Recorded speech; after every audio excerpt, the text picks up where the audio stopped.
Jasmine Crockett. The record speaks for itself.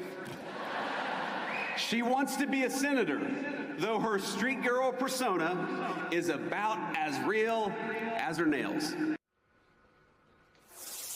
And Congresswoman Jasmine Crockett is back here with us. So, Congresswoman, let's start right there. With the way that the Vice President speaks about you, the caricature he tried to make of you at this conservative youth conference, I think every black woman heard what he was trying to say there. It's extra laughable in a way because what precedes this moment is him coming out, to an entire pyrotechnic show and rock music and fanfare for, him to comment on your flair. But what do you think he's trying to say there? What do you think he's trying to signal at a conference like this to an audience like this? Well, first of all, he's trying to rile up his base because right now we know that no matter if we're looking in deep red Tennessee, Mississippi, or Georgia, we know that we're swinging no less than 10 points.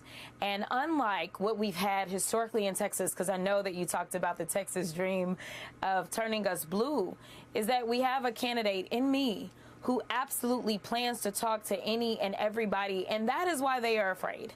The fact that he said I have a quote-unquote street girl persona, I'm sorry, but anybody that you talk to knows my credentials. They know that I've gone to school. They know that I'm educated. I never tried to put on some random story about where I came from, but at the end of the day, I am who I am, and I am authentic.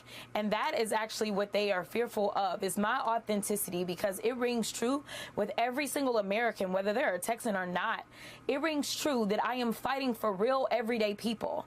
And instead of talking about policy, when you're talking about the record speaks for itself, baby, let's talk about your record. Because the only reason you're the vice president is because the current president tried to have his last president killed. Let's talk about qualifications. Let's talk about who has actually been fighting for people way before she ever ran for office, whether it was in the courtroom or if it was in the streets, making sure those that were out there wanting to exercise their constitutional right to come together and protest injustices.